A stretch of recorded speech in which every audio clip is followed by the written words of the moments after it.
What would you have done if you were standing there, right in the middle of that warm, cozy holiday set, when the first scream cut through the room like a blade? Would you have frozen? Looked around for someone in charge? Pretended you didn't hear it?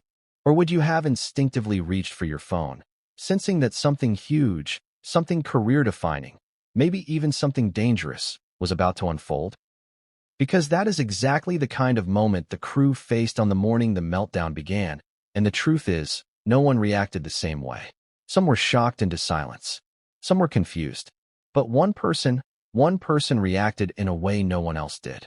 And that spontaneous decision would go on to change the entire trajectory of the Netflix holiday special. Before we continue, please hit the like button, subscribe to the channel, and turn on the notification bell for updates. The day started innocently enough, the kind of early winter morning where the sun looks soft even though the air outside the studio is brutally cold. The parking lot had frost on the railings. The caterers brought in trays of still steaming pastries. A few production assistants were huddled around a portable heater near the loading bay doors, sipping coffee from paper cups and trying to ignore how early it was. It was supposed to be a good day. A big day. A feel-good episode focused on Meghan's favorite family recipes, a segment that Netflix hoped would go viral on social media, the kind of clip people would share with captions like, "This is so wholesome," or "I'm trying this at Christmas." You know the vibe, all sugar and smiles and curated festivity. But even before Meghan arrived, you could feel something unspoken passing between the crew. A shift, a tension, like they were bracing themselves. And maybe they were. Maybe they already sensed what was coming because of what they'd seen in the previous days of filming. The quiet snaps, the icy stares, the way people fell silent whenever Meghan walked by, the way even seasoned production veterans adjusted their tone when speaking to her. Have you ever been in one of those workplaces where everyone pretends everything is fine, even though the air feels thick enough to cut with a knife? That's how it felt that morning. Inside the studio kitchen, everything looked perfect, at least on camera. Holiday decor lined the counters. Cranberries glistened in decorative bowls. A stack of personalized recipe cards sat on the island, tied with festive twine. The lighting team had spent almost 2 hours getting the glow right, making sure Meghan's face would be illuminated in just the right way. A fake window with a snowy background completed the illusion that this was a warm, idyllic family kitchen. But behind the cameras, crew members kept glancing at the clock. She was late. Now, lateness wasn't new. Meghan had arrived late at least twice before, always with an explanation that hovered between believable and dismissive. Hair took longer today. A last-minute fitting issue. Traffic was a nightmare. But today, the lateness felt different. Longer. Heavier. A kind of lateness that made people wonder whether something had already gone wrong before she ever set foot in the studio. When she finally walked in, the room fell quiet in a way that didn't feel natural. It felt rehearsed, like everyone had agreed silently to keep the peace. Meghan moved toward the set with a practiced smile that didn't quite reach her eyes. She barely greeted anyone. A stylist tried to adjust the hem of her top, and Meghan pulled away sharply, muttering something under her breath. The stylist's face fell. A makeup artist softly asked if she wanted a quick touch-up. Meghan didn't respond at all. This was the first red flag of the day, but the second came right after, when the director called for a quick rehearsal run of the opening scene. Meghan was supposed to introduce the dish she'd be preparing, a classic holiday roast chicken with seasonal sides, including the now infamous cranberry sauce. Simple enough, right? Friendly dialogue. A warm anecdote about her childhood. A little scripted laughter. But when she walked onto the set, she stopped abruptly and stared at the decorated counter like it personally offended her. "Why does this look like a kindergarten craft fair?" she snapped. Just like that, the air changed. The director, the set designer, the props team, everyone froze. A few people glanced at each other. A production assistant stepped forward, carefully explaining that the decor matched the approved mood board. Approved by who? Meghan shot back. Because it wasn't me. Her voice wasn't loud, not yet, but it was sharp, cutting, the kind of tone that left no room for discussion. Let me ask you this. Have you ever seen someone unravel slowly, like thread pulling loose from a sweater, until suddenly the entire thing is just a pile of yarn? That's what it felt like. A slow pull, then a snap. The director tried to defuse the moment. We can adjust anything you don't like, he said gently. Just tell us what you want changed. But Meghan didn't answer right away. She stared at the cranberry bowl like it was a personal insult. That sauce looks watery, she said. Who made that? It looks disgusting. The props assistant responsible for arranging the bowls stepped forward timidly. It's just for display, they explained. We haven't. I don't need excuses, Meghan cut in. And that was the moment. The moment the tension officially shifted into something dangerous. Something unpredictable. Something that made the crew uneasy. Because the assistant, a young person barely in their 20s, flushed deep red and looked like they were about to cry. The room went silent in a way that felt suffocating. Even the hum of the equipment seemed to fade. You ever witness someone being scolded so harshly that it changes the entire mood of a room? That's what happened. The episode hadn't even started, and already, the energy was spiraling. The director suggested they take a 5-minute reset. Meghan rolled her eyes. Fine, she said. But can someone who actually knows what they're doing fix that? She pointed at the assistant's display. The assistant turned away quickly, blinking hard. This was the third red flag. And now we get to the moment that changed everything. The beginning of the meltdown that would soon be captured on audio. The assistant, shaken, hurried to adjust the cranberry bowl, but their hands were trembling. And while they worked, Meghan stayed on set, watching, waiting. Her voice echoed across the studio. Lights buzzed. Cameras stood still. No one breathed. The assistant froze, hands suspended in midair. Meghan took a step forward, her expression twisted with disbelief and anger. Do you even know how to do your job? This is a professional set, not a playground. And here's the part people never forget.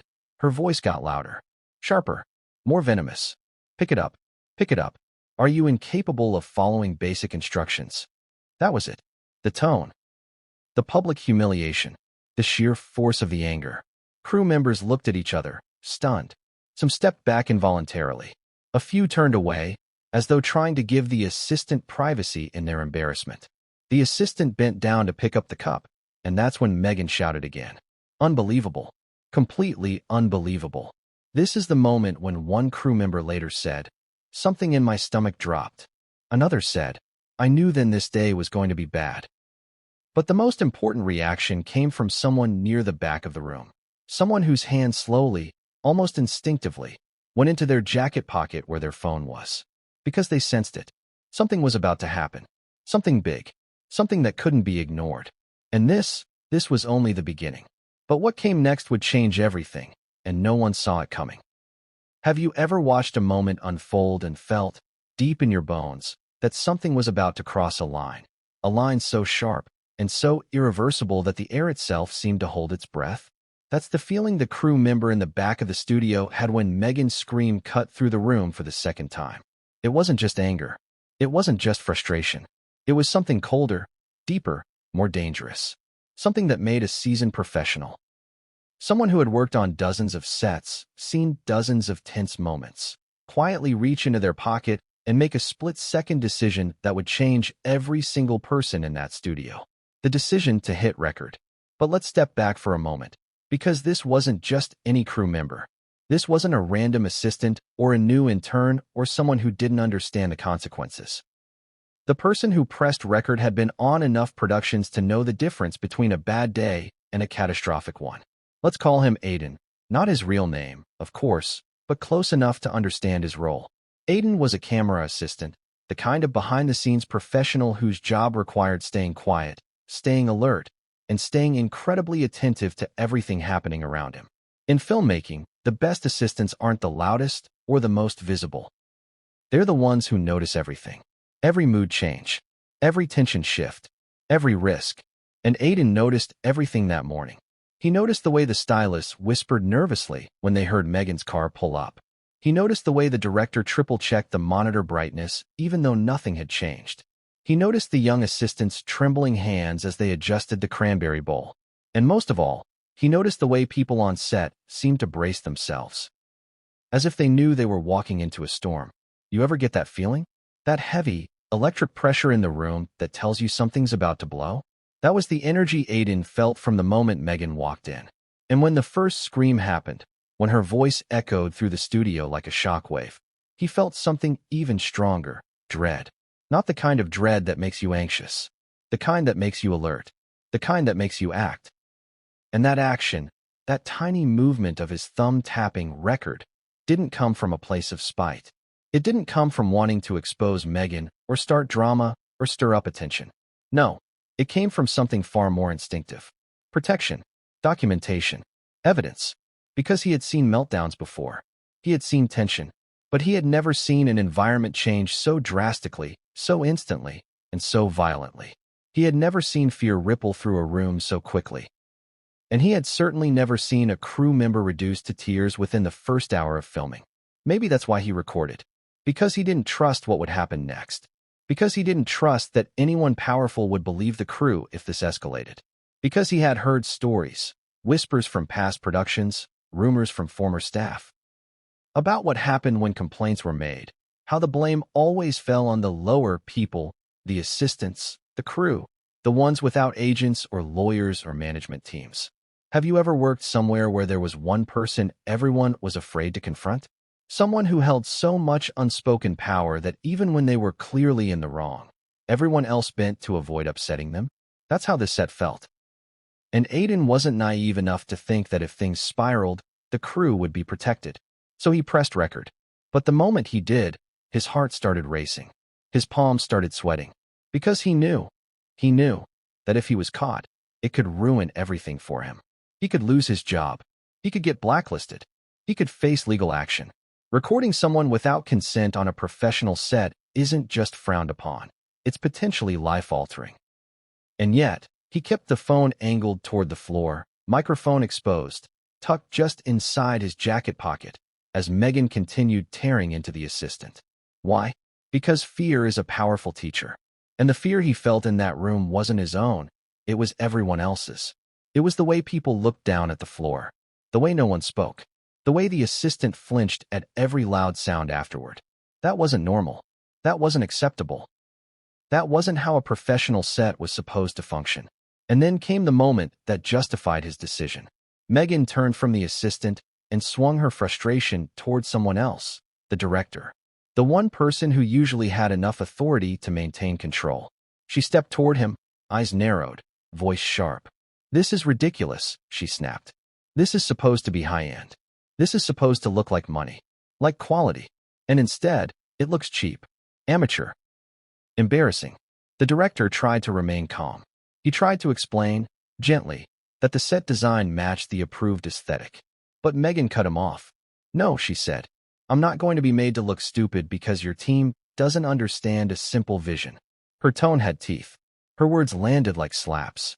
And the director, someone who'd worked with celebrities far more temperamental than her, looked genuinely stunned. His mouth opened slightly, but no words came out.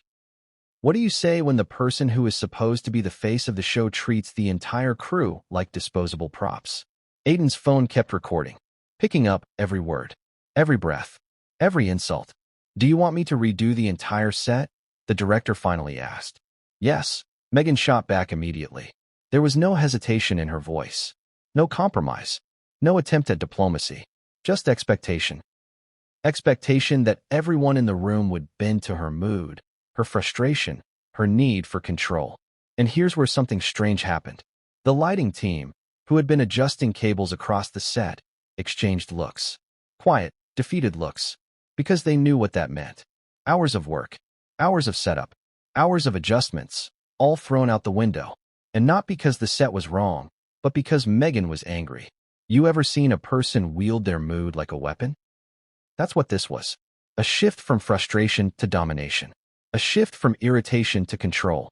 The director tried again, more cautiously this time. "We can fix whatever feels off," he said, voice low. "Just tell us." "Everything feels off," Meghan snapped. And that's when Aiden stopped justifying his recording in his head. He didn't feel guilty anymore. He didn't feel conflicted. He felt something else entirely, certainty. This needed to be documented. Not for drama. Not for gossip. For protection. For the truth. Because the moment Meghan demanded the set be rebuilt, the crew collectively exhaled, not in relief, but in resignation. They knew they were in for a miserable day. They knew they would be blamed for every inconvenience that followed. They knew they were walking into a minefield. But they didn't know how bad it would get, because the meltdown was nowhere near done. In fact, it hadn't even peaked yet. As the art department rushed to strip decorations from the counters, Meghan stepped off the set and paced along the edge of the studio, muttering to herself. Aiden picked up fragments of her words through the microphone. Incompetent, unprofessional, embarrassing. Her voice was tight, clipped, full of resentment. She wasn't whispering, she was fuming, loud enough that multiple people heard her clearly. And then she said something that made Aiden's blood run cold. If this crew can't handle something this simple, maybe Netflix needs a new one. You know that feeling when you realize someone is willing to throw an entire group under the bus to protect their image? That's the moment Aiden understood the full gravity of what he was recording. Because those weren't the words of someone having a moment of irritation. Those were the words of someone preparing to shift blame, preparing to justify a firing, preparing to rewrite the story in a way that made her look spotless and the crew look incompetent. Aiden kept recording, because he knew what would happen if that narrative took root. But he had no idea, no one did, that the worst moment was still ahead. A moment so loud, so raw, so shocking that it would cement the decision he made as the most important one of his career. And it was coming fast, because as the crew scrambled to rebuild the set, someone dropped another piece of decor. A glass ornament shattered instantly as it hit the floor. And that's when Meghan snapped so hard that even Aiden, who had been prepared for the worst, felt his heart stop. But what she screamed next, that was what truly changed everything, and no one saw it coming. What's the moment? The exact second when tension becomes chaos, when irritation becomes rage, when a bad mood crosses the line into a full-blown eruption that no one can take back. Every meltdown has a turning point, an ignition source, a spark that hits just right. And on that cold filming morning inside the holiday special studio, the spark wasn't a dramatic confrontation or a major mistake or even a personal insult. It was something completely ordinary, something laughably small, something that should have been harmless. A glass ornament, a single clumsy accident, a tiny object that shattered on the floor and took the entire atmosphere down with it. Let me ask you something. Have you ever been in a room where everyone is on edge, where everyone's nerves feel stretched thin, and then suddenly someone drops something? That loud, crisp sound that cracks through the tension like lightning? It doesn't matter what it is, a pen, a plate, a glass. That single sound can send everyone's anxiety into the ceiling. Because they're not reacting to the object, they're reacting to everything underneath it. That's exactly what happened when the ornament fell. The art assistant who'd been working the counter turned sharply after hearing Meghan complain again, and their elbow clipped the hanging decoration. It swung once, twice, then broke. The glass didn't just fall. It exploded against the tile floor in a shimmer of fragments that sparkled under the studio lights. And the second it shattered, the room froze. No one breathed. No one moved. Everyone knew immediately, this was it. Meghan whipped around so fast her hair snapped behind her shoulder. Her eyes locked onto the broken pieces like they were evidence of a crime. You could practically feel the adrenaline spike through the room. Even Aiden, recording quietly from behind a lighting rig, felt his pulse hammer against his collarbone. Because the ornament wasn't the problem. It was the timing, the symbolism, the coincidence of it falling at the exact moment Meghan was spiraling deeper into frustration. She inhaled sharply, too sharply, the kind of inhale that prepares a storm. Then it came, the scream, a scream that was louder than the first one, sharper, deeper, the kind of sound that made people's shoulders jump. What is wrong with this crew? Her voice shot across the studio, ricocheting off the faux wood cabinetry and the lighting grids. The assistant who dropped the ornament stepped back instinctively, hands raised slightly as though expecting impact. They didn't say a word. They couldn't. Fear clamped down on their throat. And Meghan wasn't done. Not even close. "Are you all children?" she shouted. "Is it really this hard to keep a set clean? To keep your hands steady? To pay attention?" Her voice kept rising, not wobbling with emotion, not cracking with stress, but rising with precision. Controlled rage. The kind of anger that feels intentional, weaponized. You ever heard someone shout with a tone that carries zero empathy, zero patience, zero willingness to understand? That's the tone she used. A tone that didn't just reprimand, it dismantled. The director started to step forward, trying again to de-escalate. He held his hands slightly out, palms open, as if approaching a frightened animal. "It was just an accident," he said quietly. "Everyone's doing their best." "No, they're not." Meghan cut in instantly. "If this is their best, then their best is embarrassing." The assistant flinched again. The rest of the crew kept their eyes down. Aiden kept recording. Because once a person begins tearing through a room like this, hitting record becomes less of a choice and more of a responsibility. Meghan moved closer to the shattered ornament, pointing at the fragments as though they personally betrayed her. "Look at this mess," she snapped. "Do you have any idea how unprofessional this looks? How it throws off the schedule? How it ruins my concentration?" Her concentration, her mood, her image. Not the crew's workload, not the assistant's panic, not the fact that it was a simple ornament that cost maybe $6. Just her. You ever see someone make a tiny moment all about themselves in the most dramatic way possible? That's what the room witnessed. And as she continued berating the assistant, the atmosphere began to shift from tense to suffocating. Because then she said something that changed everything. A sentence Aiden later replayed in his mind over and over again, trying to understand how someone could say it so casually. "Do you people even realize who you're working with?" The room went cold. Deep cold. The kind of cold that sinks into people's stomachs. Suddenly, it wasn't about a broken ornament anymore. It wasn't about cranberry bowls or decor or lighting. It was about hierarchy, power, entitlement. That sentence cut through the room like a knife. Crew members exchanged shocked glances. One lighting tech mouthed, "Wow," silently. Another reached for a water bottle just to do something with their hands. And the look in Meghan's eyes? Fire. "You are representing me," she continued, stabbing her finger at the assistant. "Every time you mess up, it makes me look incompetent. Do you understand that? Do you have any idea how hard I've worked to build this brand, this show, this platform? And you think you can just waltz in here and ruin it with your carelessness?" Carelessness. The assistant's lip trembled. Still, no one moved to help them, because the room was stuck, frozen between shock and fear. Aiden angled his shoulders subtly, making sure the microphone caught every syllable. Because this was no longer tension. This was meltdown. A meltdown in slow motion. And it only escalated from there. Meghan turned away from the assistant and began pacing again, tight circles, hands clenched. She muttered more complaints under her breath. Words like incompetence and unacceptable and unbelievable. She shook her head dramatically, pausing only to glare at various crew members as if daring them to respond. But then, and this is where everything really went off the rails, she approached the set again, leaned over the counter, and noticed something else she didn't like. The cranberry sauce. The same bowl the assistant had arranged earlier. The same bowl that had already caused friction. The same bowl that was supposed to be swapped out before filming began. Her expression hardened. "Is this seriously still here?" she snapped. "I said the presentation was wrong. I said it needed to be fixed. And yet here it is, still sloppy, still messy, still done incorrectly." The assistant stepped forward shakily. I was fixing the ornament first," they stammered. "Wrong answer."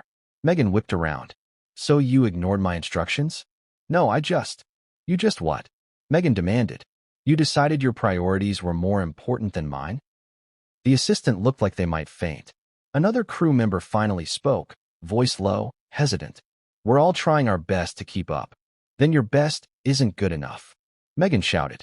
Her voice hit a new level, loud enough that one of the audio techs instinctively reached toward his headphones. Loud enough that someone in the hallway peeked through the doorway. Loud enough that Aiden felt his chest tighten. Because this wasn't just yelling. This was unraveling. Uncontrolled. Unfiltered. Unhinged. But then, in one of the most shocking turns of the entire incident, Meghan didn't just yell. She didn't just criticize. She crossed into something harsher. Something that stung every person in the room, not just the assistant. She began cursing. Not mild frustration curses. Harsh ones. Loud ones. Specific ones. "You people need to get your together," she snapped. "I'm not going to waste my day babysitting a team that can't even handle basic tasks." A few crew members exchanged wide-eyed looks. Not because they'd never heard cursing before. Film sets aren't monasteries. But because of who was saying it and the context in which it was being said. This wasn't friendly banter. This wasn't a slip. This was venom. directed venom. You're making me look like a F asterisk asterisk asterisk asterisk asterisk asterisk idiot, she continued, stabbing her hand toward the counter.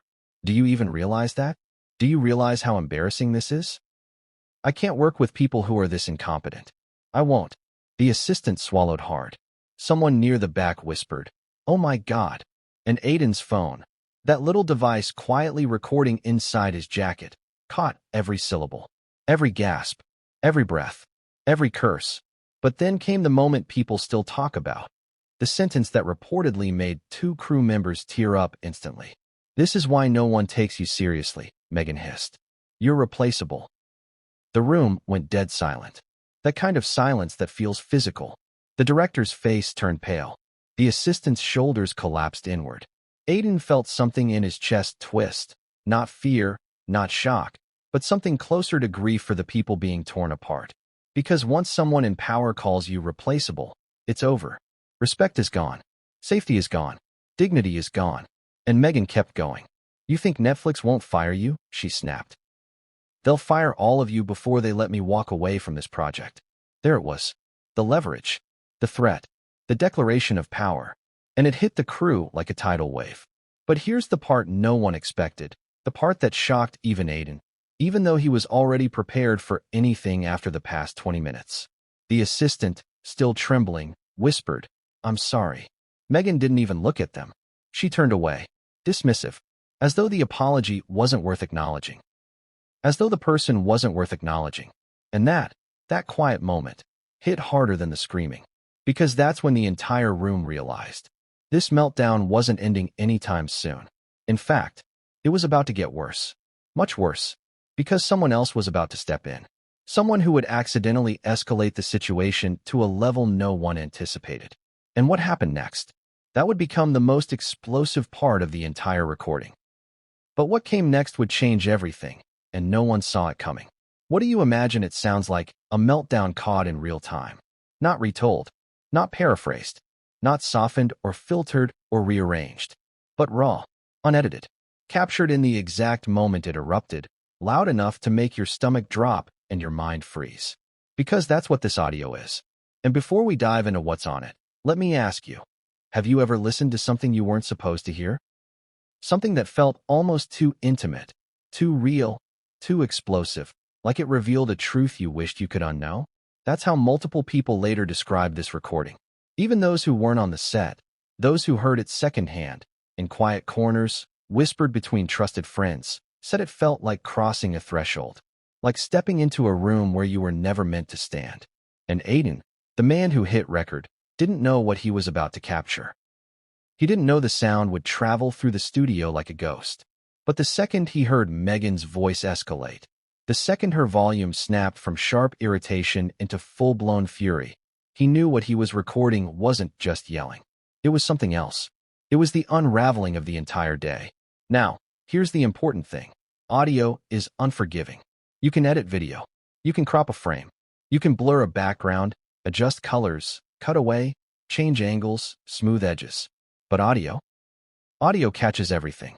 The tremble in a voice. The breath between words. The distance between footsteps. The sharpness of a curse. The cracked inhale of someone holding back tears.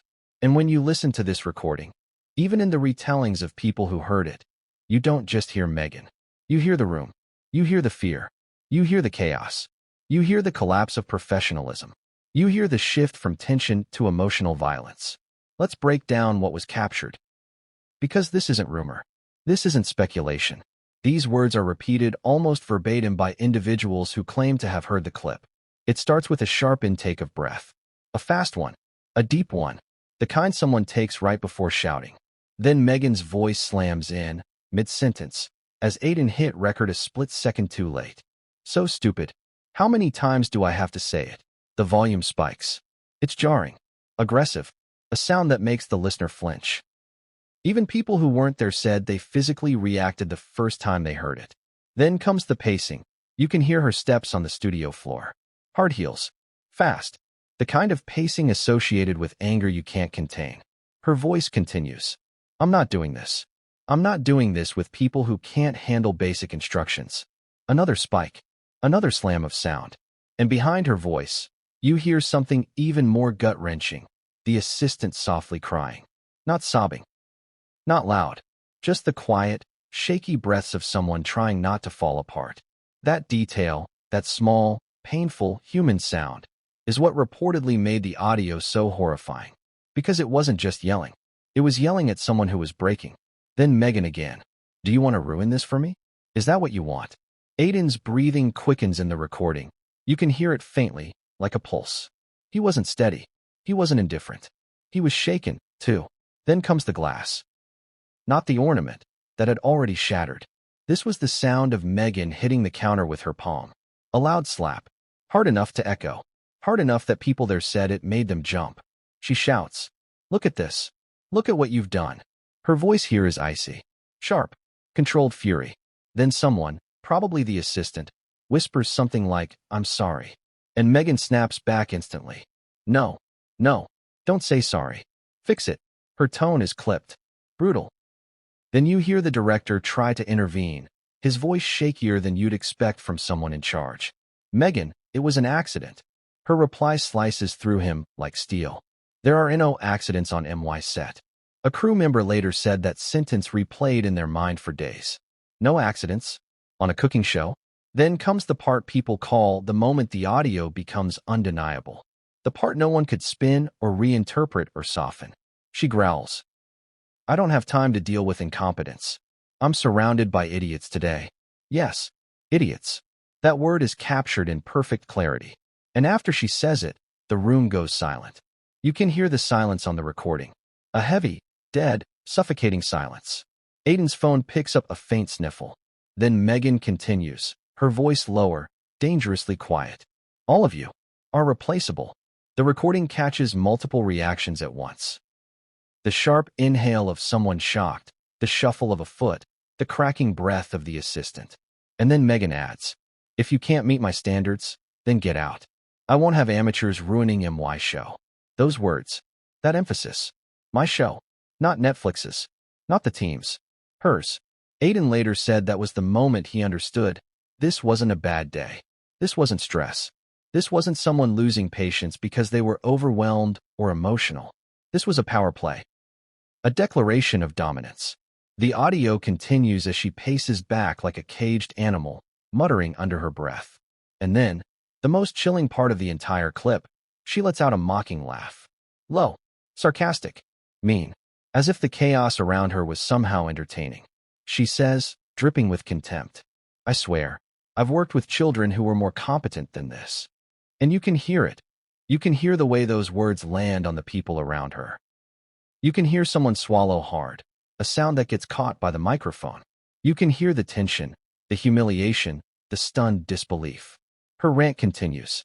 "You think I got where I am by putting up with this kind of S******? No, I expect excellence. And if that's too much for you, maybe you're in the wrong profession." Then there's a moment, a brief one, where her voice drops. Not in remorse, not in reflection, but in threat. "You have one job. Make me look good. And today, you're failing." That's when Aidan's phone catches something heartbreaking. The quiet voice of the assistant, trembling. I didn't mean to mess up." Meghan snaps instantly. "Then stop messing up." Her voice is cold, sharp, unforgiving. You know those moments where you can feel someone's humanity being chipped away one piece at a time? That's what the audio feels like. And as listeners described it later, it wasn't the loudest moments that hurt the most. It was the cold ones. The clipped ones. The mocking ones. Then you hear footsteps again, hers, approaching the counter, probably examining the cranberry bowl. She mutters something like, "This is a disaster." Then she raises her voice. "Reshoot." The word rings through the studio. Then, we're starting over from scratch. Because none of this is usable. People groan quietly, not loud enough to be obvious, but audible enough that the microphone picks it up. And then comes the final detail. The detail Aidan never expected to catch. Meghan sighs sharply, as if disgusted, and says, "God, this crew is hopeless." That sentence, that final judgment, hangs in the air like toxic smoke. Then the audio stops. Aidan pressed the button again. Not because the meltdown ended, it hadn't, but because his hands were shaking too hard. And he didn't want the sound of his fear to be recorded too. But the meltdown? Far from over. Because the next person to walk in, the person who tried to confront Meghan, would accidentally escalate the situation into something even more explosive. And what came next would change everything, and no one saw it coming. What if the only person who truly understood the emotional stakes of Harry's exit, the consequences, the symbolism, the long-term fracture, wasn't William, but the Queen herself? What if Queen Elizabeth II, with her decades of perception, restraint, and unmatched intuition, saw the danger long before anyone else acknowledged it, and tried to warn William in private? And what if those warnings weren't gentle, weren't subtle, weren't ceremonial, but urgent, personal, and prophetic? Because Chapter 6 begins inside the most sacred space of the monarchy, the private conversations between William and the Queen. Conversations that shaped William's view of the crisis. Conversations he never intended to reveal until now. The moment Kate received that quiet, heartbreaking message from Harry's circle, the one she showed William in Chapter 5, everything accelerated. The message read, "He feels judged by all of you, even when you're silent." Those words hit Kate like a blow to the chest. They hit William harder. Because the one thing William believed he had never done to Harry was judge him. But Harry felt judged anyway. Harry interpreted caution as criticism. He interpreted concern as control. He interpreted silence as disappointment. Kate cried. William didn't. But he felt something break inside him. Not anger, not resentment, but helplessness. He realized something he should have understood earlier. Harry wasn't leaving to hurt William. Harry was leaving because staying hurt him. And so William went to the only person left who could understand the weight of losing a family member to the pressures of the crown, his grandmother, the Queen. He arrived at her private sitting room at Windsor Castle, still reeling from the confrontation, the failed mediation, Kate's message, and the emotional fallout that no one outside the family understood. And the moment he stepped inside, he saw something he never expected. The Queen wasn't composed. She wasn't cold. She wasn't detached. She looked tired. Not physically tired, emotionally tired. The kind of tired that comes from watching history repeat itself in ways she'd tried her entire life to prevent. She gestured for him to sit. He did. And then she said something that chilled William instantly. "We are about to lose him, aren't we?" It wasn't a question. It was a statement. A realization. A quiet grief. William nodded slowly. The Queen closed her eyes. And then she revealed something William had never known. That she had seen this coming long before anyone else. She told him, Harry has always struggled between duty and emotion. And someone who struggles that deeply will always seek a place where emotion is allowed to win. William didn't understand. He asked her what she meant. The Queen replied, "You were born to rule." He was born to feel. That was the sentence that stopped William's breath. Because suddenly, everything made sense. Not just Harry's exit, but the decades of emotional patterns before it. Harry wasn't trying to escape responsibility. He was trying to escape pain. Pain the monarchy didn't know how to soothe.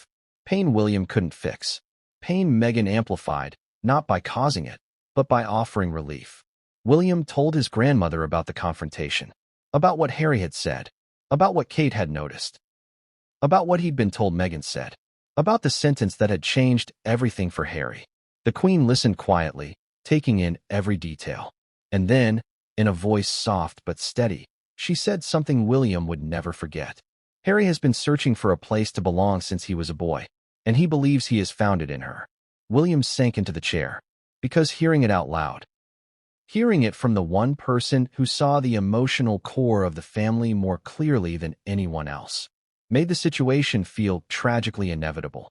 But the conversation didn't end there. The Queen leaned forward, lowered her voice, and said, "But this is not just about Harry. This is about the institution. And the institution will not survive if we tear each other apart." Then she gave William the warning he believes was prophetic.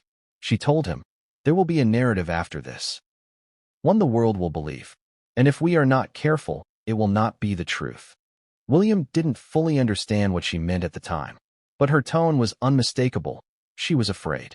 Not for the monarchy alone, but for the brothers, for the family, for the emotional fallout that would ripple through generations if this became a war of public storytelling. William told her he would stay silent, stay respectful, Avoid confrontation, avoid drama. The Queen shook her head gently. Silence is not always protection, William. Sometimes silence leaves room for misunderstanding. That sentence stayed with him for years. But then she said something that unsettled him in a way nothing else had. Harry believes he is building a new identity. But identities built on escape are fragile. And fragile things break quickly. William asked her directly. Do you think he will come back?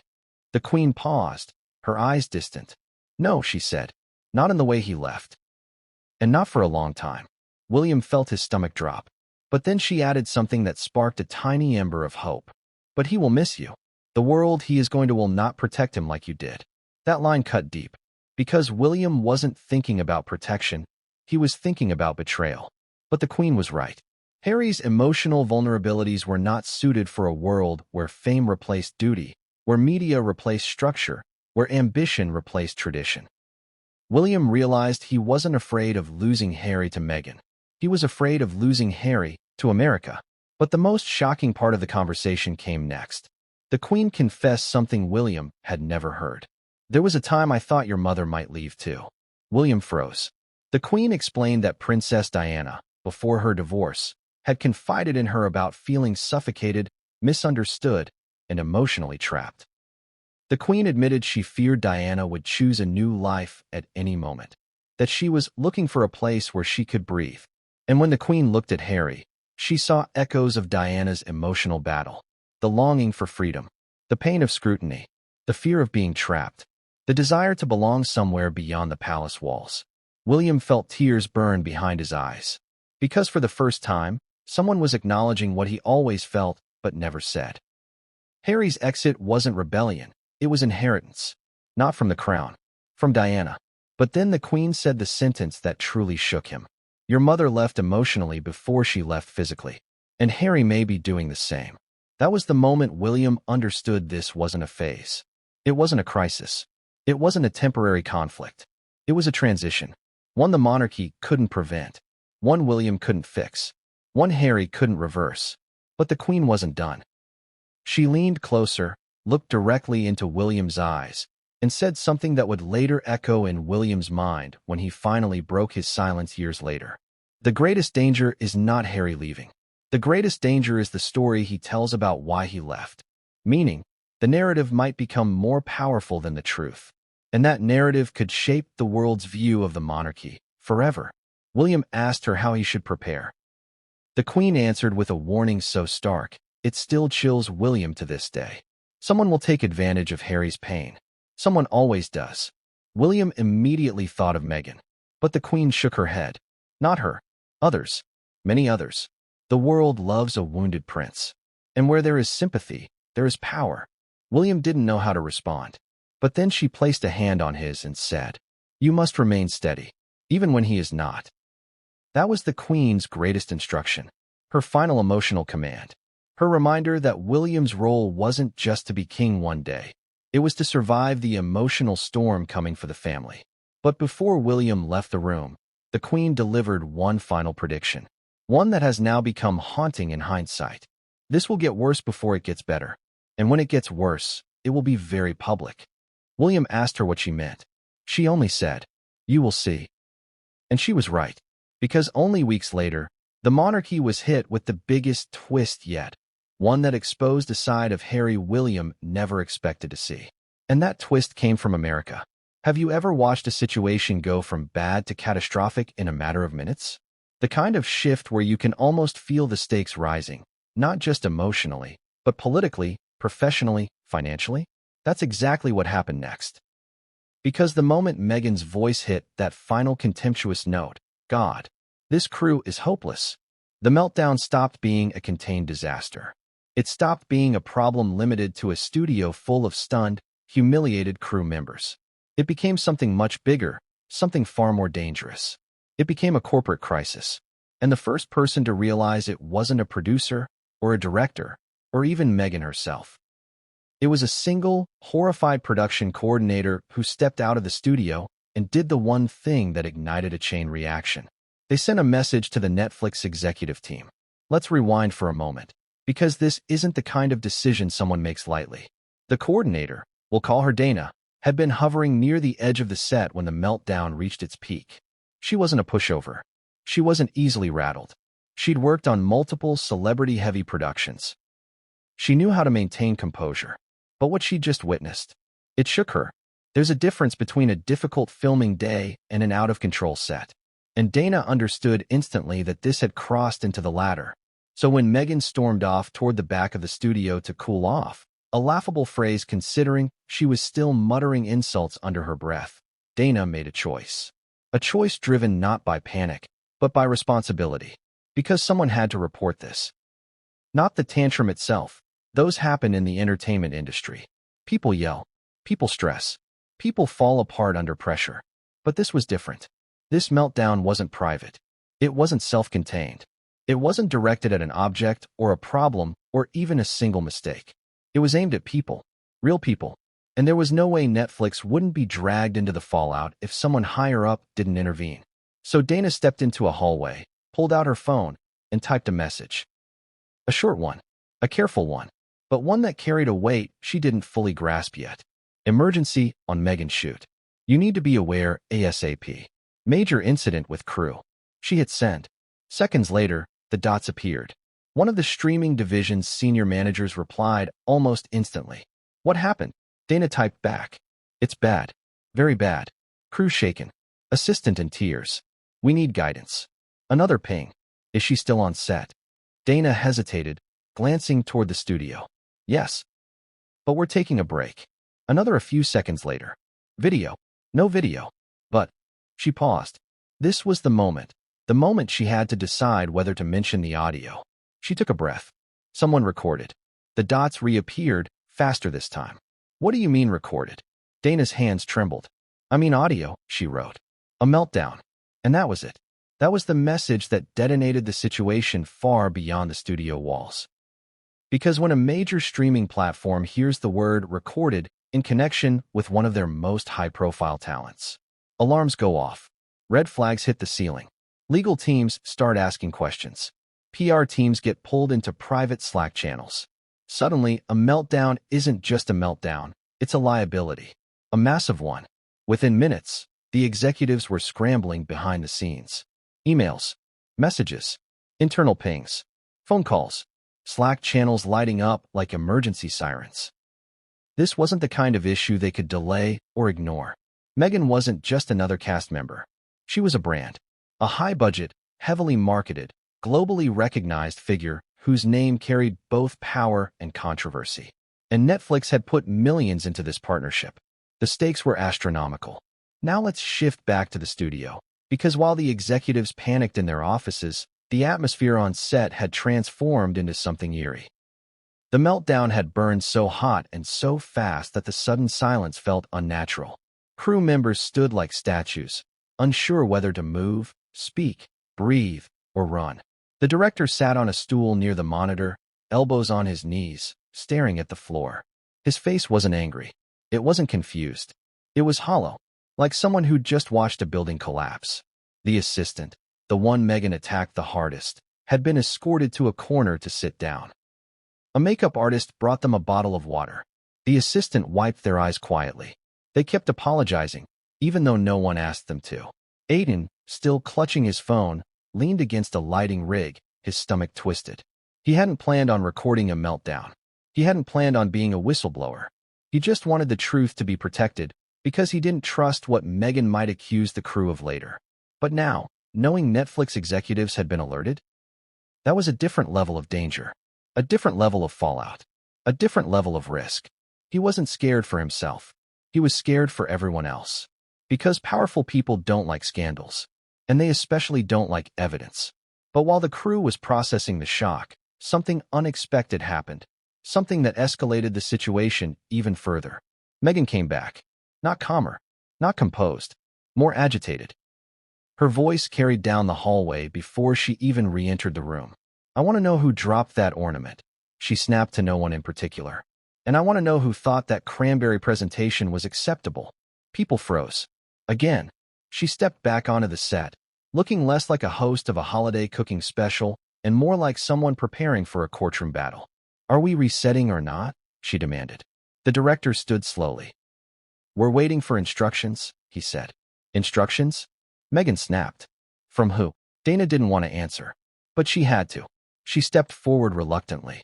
"Corporate is aware," she said gently. Meghan's head snapped toward her. "What does that mean?" "It means," Dana said carefully, "they're assessing the situation." Meghan's eyes narrowed.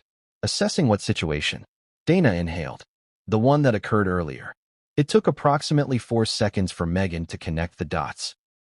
And her reaction? "Nuclear. Someone contacted Netflix?" she demanded. "Without speaking to me first?" Dana stayed calm.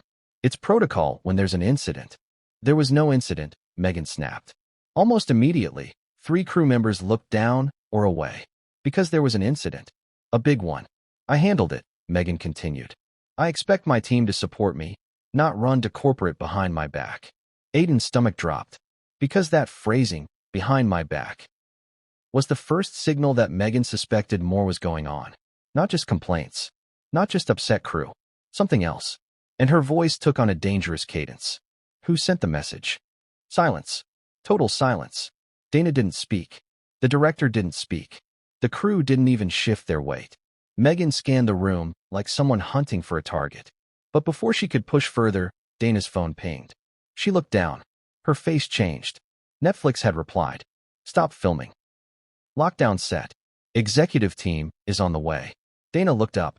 Meghan saw her expression, and everything inside her shifted. "What does it say?" Meghan demanded. Dana hesitated. "They're sending people." Meghan stared at her. "Here." "Yes." A beat. Then Meghan exploded again. "Why would they come here? Why would they involve themselves in something this small? Who exaggerated this?" No one answered. So she pushed again. Then again. "Someone had to tell them something serious," she said. "Someone must be lying. Someone must be trying to make me look bad." Her voice trembled now, not with sadness, but with rage. Rage at the idea that someone challenged her control. And that question, "Who's trying to make me look bad?" was the moment Aiden's recording suddenly became the most dangerous thing in the room. Because if Meghan found out someone captured the meltdown, someone she could accuse, someone she could blame, someone she could target, they'd be ruined. Everyone knew it. But here's where the story takes a turn, a dramatic twist no one expected. Netflix executives weren't just coming to talk. They were coming because someone else had already contacted them. Someone outside the studio. Someone who got to them before Dana did. Someone who had information none of the crew expected to spread so fast. But who was it? A producer? A staff member? A frightened assistant? Or someone with a new motive altogether? The answer was already on its way to the building. And what came next would change everything, and no one saw it coming. What would make you do it? What would push you so far, so deep into fear, frustration, or moral obligation that you'd take the biggest risk of your career, maybe even your life, and contact Netflix corporate before anyone else had the chance? Because whistleblowers don't just appear out of nowhere. They don't wake up and think, "Today I'll put everything on the line." No, whistleblowers are made, formed, pressured by circumstances they didn't choose. They break only when the weight becomes unbearable. And on that set, the weight had been growing for days. Now, here's the twist. No one suspected the real whistleblower at first. Not the director, not the production assistants, not the set decorators, and absolutely not Meghan. She assumed the only message corporate received was Dana's. But while Dana's message set off alarms, it wasn't the first one. Someone had beaten her to it. Someone who'd already reached out quietly, anonymously, before Dana ever typed a word. Someone who had already told Netflix, "There is a serious problem on this production, and you need to intervene." But who? Who would risk it? Who had both motivation and opportunity? Who had finally snapped under the pressure of being dismissed, demeaned, disrespected? Let's rewind to earlier that morning. Before the meltdown peaked, before the ornament fell, before the cranberry bowl became the symbol of the day's disaster, there was someone on that set who already felt on the edge. Someone who had been dealing with Meghan's behavior for days, trying to keep the production moving despite mounting tension. Someone who wasn't just unhappy, but frightened. Her name, for the sake of this story, is Lena. Lena wasn't loud. She wasn't confrontational. She wasn't the type of person who made dramatic statements or picked fights. She was a script supervisor, meticulous, detail-oriented, and used to dealing with demanding talent. But what she had experienced on this project wasn't demanding. It wasn't high standards. It was abusive, and she had been documenting every moment. From day one, Lena kept notes. Not because she wanted to undermine Meghan, but because that was literally her job. To document continuity, communication, timing, and incident reports. But as filming went on, her notebook included more than just details about props and dialogue. It included remarks like, crew member cried after being scolded, unreasonable set reset request, unprofessional language directed at staff, assistant visibly shaking, Meghan refused break for crew, and the most telling line, written in shaky handwriting, this is becoming unsafe. Lena had tried to brush it off at first, tried to compartmentalize, tried to focus on her responsibilities. But every day, Meghan's behavior escalated. Every day, someone else found themselves on the receiving end of her temper. Every day, the atmosphere became more toxic. And then came the moment that broke her. A private confrontation. Not caught on audio. Not caught on camera. Not witnessed by most. But witnessed by enough people to confirm it happened. The day before the meltdown, Meghan snapped at Lena for not immediately finding her notes on an earlier segment. Lena had explained, calmly, that the notes were in her binder and she simply needed a moment to retrieve them. Meghan's response, well, maybe if you weren't so slow, we'd be ahead by now. Slow. Lena wasn't slow. She wasn't incompetent. She was one of the most organized people on the set. But Meghan didn't stop there. Maybe you're not the right fit for a production of this level, she said, voice dripping with condescension. Some people just can't keep up. The words hit Lena like a punch. She spent the rest of the day holding back tears. And that night, after everyone left, she sat in her car for almost 15 minutes, staring at the steering wheel, debating what to do. That is where whistleblowers are born, not in anger, but in despair. She opened her email app, typed, deleted, typed again. Then finally sent a simple, anonymous message to an internal Netflix reporting address. There are serious issues on the Meghan Markle show. Crew members are being mistreated. Please intervene. No details. No accusations. No names. Just a plea.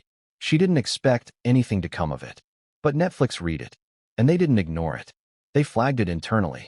Made a note to monitor the production closely. Which is why Dana's later message hit like a bomb. Corporate already had a warning. Now they had confirmation. But here's where things get even more twisted. Lena wasn't finished. Because after she sent that first anonymous email, something else happened. Something she didn't expect. Something that made her realize she needed to act again. Early that morning, before Meghan even stepped onto set, she overheard a conversation that rattled her to her core. Two producers whispering near the craft table. One said, if she explodes again today, we're in trouble. Again. That meant something had been happening behind the scenes that the rest of the crew wasn't fully aware of. And it terrified Lena. Because if Meghan was escalating daily, and if producers were already walking on eggshells, that meant the meltdown wasn't a possibility. It was a guarantee. So Lena made a decision. She stepped into the restroom, locked the door, pulled out her phone, typed a second message. Urgent. Situation escalating. Host verbally abusing crew. People are scared. Please send supervision ASAP. She hit send. And that was the message that set everything in motion. Not Dana's, Lena's, but no one, not the crew, not the director, not Meghan, knew who had done it. Only Netflix did. And they weren't talking. Back on the set, Meghan continued demanding answers about who had contacted corporate. Her voice still sharp, still dangerous, still searching for someone to blame. But as she paced across the floor, eyes narrowed, suspicion burning behind her expression, something else was happening behind the scenes. Netflix executives weren't just sending a representative. They were sending a team. A crisis team. Trained to handle public figures. Trained to assess liability. Trained to shut down problems before they exploded into scandals. And they were on their way. But before they arrived, something else happened. Something that sealed Lena's fate as the true whistleblower, even though no one yet knew it was her. A crew member approached her quietly. Someone who had seen her trembling earlier. Someone who had been on other sets with her. Are you okay? They whispered. Lena hesitated. Then she said softly, no, I'm not. The crew member nodded, understanding instantly. You didn't deserve what she said yesterday, they whispered. Lena froze. How do you know she said something? She asked. The crew member tapped their ear gently. I heard it. Lena's heart pounded. Because if others were hearing things, if the set wasn't as contained as she thought, then everything was worse than she imagined. She looked down at her notebook, at the words she had written, at her trembling hands, and that's when the realization hit her. If she didn't speak up, if someone didn't, Meghan could spin everything. She could blame the crew. She could paint herself as the victim. She could insist she had been provoked. And without proof, without witnesses willing to talk, the truth would vanish. And that's why the second whistleblowing email wasn't the last. Minutes after Meghan walked back on a set to demand answers, Lena stepped into a storage room and sent one more message. One that changed everything. This will not stop. Please hurry. She didn't include a name. But she didn't need to. Her words carried the weight of the entire production. And Netflix took them seriously. Now here's the chilling irony. While Meghan was pacing across the studio demanding to know who told corporate, the very person